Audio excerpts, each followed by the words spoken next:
आज की इस वीडियो में हम एक्सरसाइज 3.2 के कुछ सवाल समझेंगे। ठीक है, अब मैंने यहाँ एक सवाल लिया है एक्सरसाइज 3.2 का।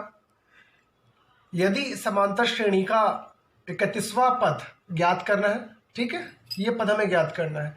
और यदि कौन सा पद दे रखा है, यदि हमें दो पद दिए जाए, समांतर श्रेणी का 11वां पद 38 है और 16 पद क्या है 73। तो इस टाइप का एक सवाल पूछा जाता है। किस टाइप का? इसमें समांतर श्रेणी के दो पद दिए जाते हैं, दो पद दिए जाते हैं और कोई अज्ञात पद पूछा जाता है। तो हमें यहाँ दो पद दे रखे, 11वां पद 38 है, 16वां पद 73 है। तो हमें कौन सा पद ज्ञात करना है? 31वां पद ज्ञात करना है। चलिए इसको अब समझते हैं कैसे करते हैं। तो पहले हमें क्या ज्ञात करना है? समांतर श्रेणी का 31वां पद ज्ञात करें। तो इस पद को कैसे लिखेंगे? किस प्रतीक चिन्ह से? A31 से लिखेंगे।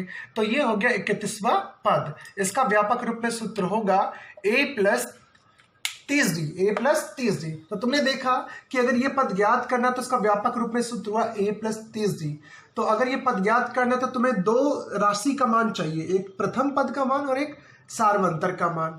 तो प्रथम पद और सारवंतर ये दो राशि हमें चाहिए। तो ये दो राशि कहां से ज्ञात होगी? जो हमें दो कंडीशन दी गई है उससे ज्ञात होगी। आइए देखते हैं प्रश्न अनुसार हमें क्या दिया हुआ है। AP का 11वां पद कितना है? 38 है। अब 11वें पद को लिखते हैं A11, तो A11 इक्वल 38। इस 11वें पद का व्यापक रूप में सूत्र होता है A plus 10D, A plus 10D बराबर 38। ये हो गया, इसे हम बोल देते हैं समीकरण नंबर 1। तो एक पद कंप्लीट हो चुका। अब आते हैं 16 पद 73 है।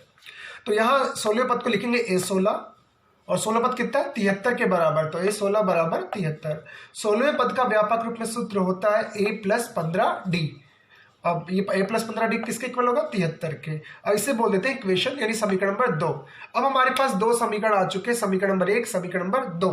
और इन दोनों समीकरणों में कौन सी राशि दिखाई दे रही है? A और D। तो हम इन दो समीकरणों को दोनों को एक साथ ले करके या घटा के या जोड़ करके हम A और D का मान ज्ञात कर सकते हैं। आइए समीकरण नंबर 1 और 2 से बनिया दोनों समीकरणों को एक साथ लिख दिया है। A प्लस 10D बराबर 38 और दूसरे समीकरण को जस्ट इसके नीचे लिखा है A प्लस 15D बराबर 73। ठीक है, अब यहां पर हम क्या करेंगे? इन दोनों समीकरणों से D या A का मान ज्ञात करेंगे। ठीक, तो अब हम करते हैं। देखो यहाँ पे A समान है, A को काटा जा सकता है, इसलिए हम लिखेंगे दोनों समीकरणों को घटाने पर। तो हम नीचे वाले समीकरणों का क्या कर देंगे? चिन्ह बदल देंगे। A प्लस का है, माइनस का हो जाएगा। 15D प्लस का है, ये माइनस का हो जाएगा। 73 है, प्लस का, ये किसका हो जाएगा? माइनस का। अब हम देख लेते हैं, इसको सरल करते हैं। A से A माइनस से कैंसिल हो गया। 10D में से 15D घटाएंगे तो माइनस का 5D आएगा। 38 में से 73 घटाएंगे तो माइनस का 35। तो यहाँ से D का मान कितना आ गया? 7।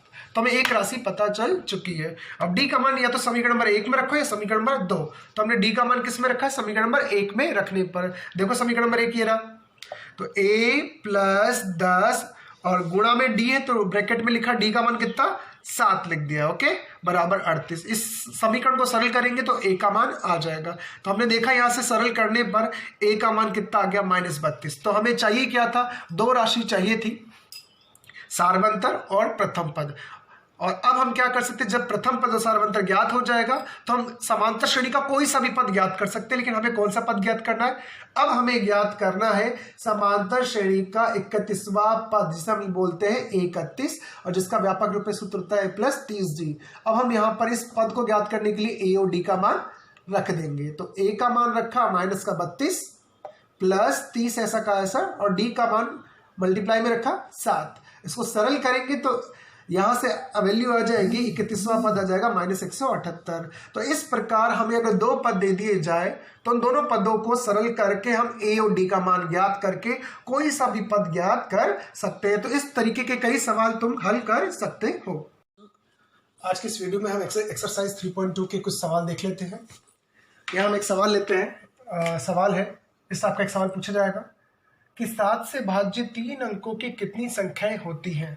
तो इस टाइप के सवाल को करने के लिए हम किसकी हेल्प लेंगे? समांतर श्रेणी की हेल्प लेंगे। यानी हमें समांतर श्रेणी की सहायता से क्या ज्ञात करना है कि 7 से भाज्य 3 अंकों की कुल कितनी संख्या होती है।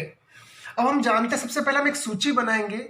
एक सूची किसकी बनाएंगे? हम जानते हैं सूची बनाएंगे हम 3 अंकों की संख्या की, कि 3 अंकों की संख्या कहाँ से प्रारंभ होती है। सबसे पहले 3 अंकों की संख्या कहाँ से प्रारंभ होती है? 100 से प्रारंभ होती है, यानी ठीक है। 100 से प्रारंभ होगी 101, 102 और कहाँ तक चलेगी अंतिम 999 तक। तो 100 से प्रारंभ होकर 999 तक चलती 3 अंकों की कुल संख्या। लेकिन हमें कंडीशन बतानी कि 7 से भाज्य। तो हमें सूची किसकी बनानी है? एक ऐसी सूची बनानी है 3 अंकों की जो 7 से डिवाइड होती हो। तो क्या ये 100 7 से डिवाइड होता है? नहीं, ये 100 7 से डिवाइड नहीं होता है। तो 3 अंकों की ऐसी कौन सी संख्या जो 7 से डिवाइड होती है? ऐसी पहली संख्या है 105 जो किससे भाज्य होती है? 7 से डिवाइड यानी 7 से भाज्य होती है। उसके बाद फिर 7 के अंतर पे 7 और वृद्धि कर देंगे 112, ये भी 7 से डिवाइड होती है। इसी प्रकार इसमें 7 और जोड़ देंगे 119, इसी प्रकार 7 जोड़ते हुए जाएंगे और अंतिम जो संख्या प्राप्त होगी 999 से पहले वो 994 होगी। क्या ये 7 से डिवाइड है? हाँ, ये भी 7 से क्या है? डिवाइड। यानी इस 3 अंकों की जो अंतिम संख्या होती है उससे पहले एक 3 अंकों की ऐसी संख्या जो 7 से डिवाइड होती है वो कौन सी होती है? 994। तो हम कह सकते हैं कि 7 से भाज्य 3 अंकों की जो कुल संख्याओं की जो सूची होती है वो कहाँ से प्रारंभ होती है? 105 से प्रारंभ होगी, फिर 112, 119, 126 इस प्रकार से चलेगी और अंतिम संख्या क्या होगी? 994 होगी। इस प्रकार हमने एक सूची बना ली। क्या बना ली? एक सूची बना ली। किसकी सूची बनाई हमने? 7 से भाज्य 3 अंकों की संख्याओं की एक सूची बनाई जो प्रारंभ होगी 105 से और 7 के अंतर में वृद्धि होती जाएगी और अंतिम संख्या की 994 में। हम देखेंगे क्या ये सूची समांतर श्रेणी है, क्योंकि हमें इस सवाल को समांतर श्रेणी के साथ ऐसे करना है। हाँ, ये अनुक्रम या ये श्रेणी समांतर श्रेणी है, क्योंकि देख सकते हो यहाँ पे अंतर समान है, 7-7 का अंतर चल रहा है। कितने का अंतर? 7-7 का अंतर चल रहा है। तो ये श्रेणी क्या है? समांतर श्रेणी। लेकिन अब हमें करना क्या देखना है कि कितना है, यानी ये जो सूची है उस सूची में जो 3 अंकों की टोटल संख्या है जो 7 से भाज्य है ये गिनने में कितना है। जैसे ये पहला 3 अंकों की पहली संख्या, 3 अंकों की दूसरी संख्या जो 7 से डिवाइड होती है, ये तीसरी संख्या, चौथी संख्या। इस प्रकार ये कौन सा है, मतलब यहां से गिनने पर ये ऐसी टोटल कितनी संख्या है, टोटल कितने पद है या कितनी संख्या जो 7 से डिवाइड होती है। तो हम इस संख्याओं की सूची यानी संख्याओं को ज्ञात करेंगे, ये टोटल कितनी संख्या है या कितने पद है। तो हम किसकी हेल्प लेंगे? हम लेंगे समांतर श्रेणी का हेल्प लेंगे। सबसे पहले क्या करेंगे?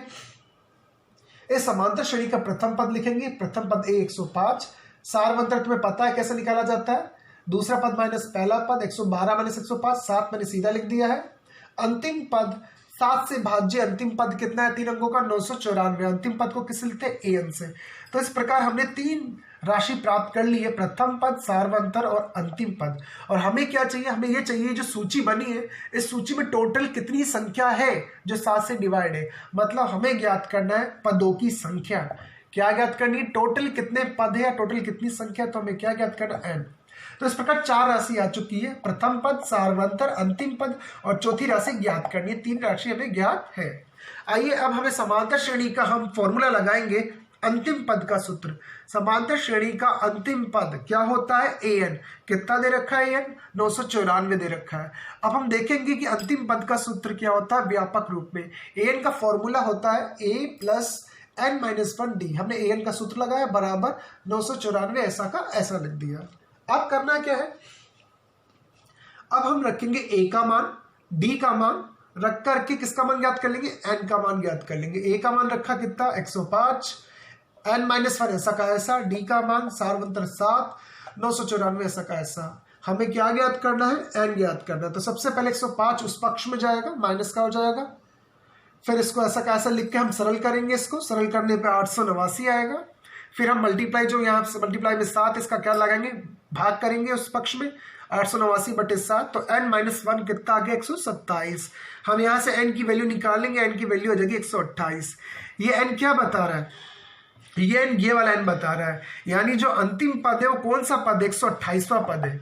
ये कौन सा पद है? 128वां पद है। तो हम कह सकते हैं ये पहला पद, ये दूसरा पद, ये तीसरा पद और ये 994 जो आया है, ये 994 कौन सा पद है? 128वां पद। इसलिए हम कह सकते हैं कि an जो था 994 वो n कितना है? 128। तो हम यहाँ पे कह सकते हैं कि टोटल कितने पद? 194। इसीलिए टोटल 7 से भाज्य 3 अंकों की कुल जो संख्या होगी या पद होंगे वो कितने होंगे? 128 होंगे।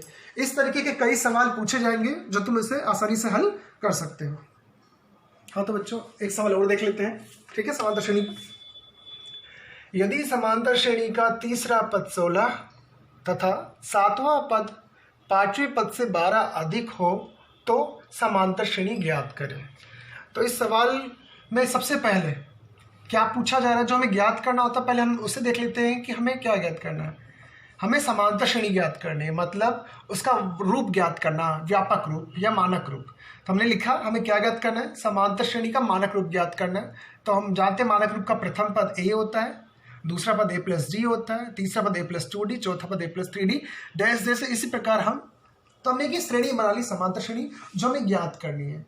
तो ये श्रेणी कब ज्ञात होगी, ये श्रेणी तब ज्ञात होगी जब हमें a ज्ञात होगा और b ज्ञात होगा, प्रथम पद और सार्वंतर। तो श्रेणी ज्ञात करने के लिए भी या कोई भी पद ज्ञात करने के लिए हमें प्रथम पद और सार्वंतर ज्ञात करना जरूरी है। तो ये दोनों कैसे ज्ञात होंगे, जो हमें कंडीशन दे रखी, दो कंडीशन, उससे ज्ञात होगा। पहला कंडीशन ये दे रखा है, देख लेते हैं। सबसे पहले समांतर श्रेणी का तीसरा पद, तीसरा पद कैसे, तीसरे पद को क्या लिखते हैं, a3 लिखते हैं। तो तीसरा पद हुआ a3 इक्वल 16, तो तीसरा पद हो गया 16। तीसरे पद का व्यापक रूप में सूत्र होता है a प्लस 2d बराबर 16। अब हमने क्या किया, समीकरण नंबर 1 दे दिया इसे, तो पहली कंडीशन को दे दिया समीकरण नंबर 1। अब चलते हैं अगली कंडीशन पे। इस कंडीशन को ध्यान से समझना जरूरी है, नहीं इसमें अधिकतर लोग गलती कर देते हैं। देखिए क्या लिखा हुआ, पहले हम सातवां पद लिखा, तो हमने लिखा सातवें पद को a7 लिख दिया। फिर लिखा है पांचवा पद, तो पांचवा पद को लिखा a5। तो पहले सातवें पद की बात हुई तो a7 लिखा, फिर पांचवें पद की बात हुई तो a5 लिखा। 12 अधिक है तो 12 अधिक दाएं तरफ जोड़ना है तुम्हें, इसमें 12 अधिक यानी 12 प्लस, और अधिक है मतलब बीच में इक्वल लगाना सॉरी। तो तुम ऐसे लिख सकते हो कि सातवां पद पांचवें पद से 12 अधिक है। हमने इसे गणित रूप में लिख दिया, ठीक है। अब हम क्या करेंगे, यहाँ पर इसको व्यापक रूप में लिख देते हैं। सातवें पद का फॉर्मूला होता है a प्लस 6d बराबर, पांचवें पद का सूत्र होता है a प्लस 4d और प्लस 12 ऐसा का ऐसा। अब ये एक समीकरण है, इस समीकरण को हल करेंगे, दोनों पक्षों से a सामान्य कैंसिल हो जाएगा। 4d को 6d के पास ले जाएंगे, 6d माइनस 4d इक्वल में 12 हो जाएगा। इसको सरल करेंगे तो 2d बराबर यानी 2d इक्वल 12। तो हमारे पास यहाँ से d ज्ञात कर लेंगे हम, तो d बराबर आ जाएगा 12/2, कितना आ गया 6। तो इस प्रकार हमने सार्वंतर ज्ञात कर लिया, ठीक। दूसरी कंडीशन से अब सार्वंतर तो ज्ञात हो गया, अब हमें क्या चाहिए, प्रथम पद। तो हम इस d का मान कहाँ रखेंगे, समीकरण नंबर 1 में रखेंगे। तो d का मान समीकरण नंबर 1 में रखने पर, तो देखो समीकरण नंबर 1 से हम क्या लिख सकते हैं, प्रथम पद ऐसा का ऐसा प्लस 2 ऐसा का ऐसा मल्टीप्लाई में d का मान कितना ज्ञात किया हमने 6, तो हमने यहाँ d का मान रखा 6, तो a प्लस 2 d का मान 6 बराबर 16। यहाँ से हम इसको सरल कर लेते हैं, 6 दूनी 12, 12 को हम उस पक्ष में ले जाते हैं तो 4 आ जाएगा। इस प्रकार हमने प्रथम पद भी ज्ञात कर लिया 4, राइट। तो इस प्रकार सार्वंतर d आ गया और प्रथम पद 4 आ गया। अब हम जब a और d आ गया तो हम ये चारों पद ज्ञात कर सकते हैं और आगे इसी प्रकार बाकी पद ज्ञात कर सकते हैं। तो प्रथम पद ज्ञात हो चुका है 4, दूसरा पद a प्लस d, तो a 4 है और d 6, 4 प्लस 6 10। हम देखेंगे तीसरा पद तो a प्लस 2d, a का मान रखेंगे प्लस 2 और d का मान रखेंगे, सरल करेंगे 16, तीसरा पद भी आ गया 16। चौथा पद a प्लस 3d, तो a प्लस 3d भी ज्ञात कर लेते हैं, तो a 4 प्लस 3d का मान रखा 22। तो इस प्रकार हमने दूसरा पद, तीसरा पद, चौथा पद ज्ञात कर लिया, पहला पद ये रहा। तो शुरू के 4 पद ज्ञात कर लिए, इन चारों पदों को इस सूची में रख देंगे, इसलिए AP होगा 4 10 16 4 10 16 22। इस प्रकार से हम आगे भी चल सकते हैं। इस प्रकार हमने ये समांतर श्रेणी ज्ञात कर ली और समय कितने का अंतर चल रहा है, 6 के अंतर से वृद्धि हो रही है। 22 के बाद अगर हम आगे बढ़ाना चाहें तो 22 से कितने 28, इस प्रकार हम दिखा सकते हैं।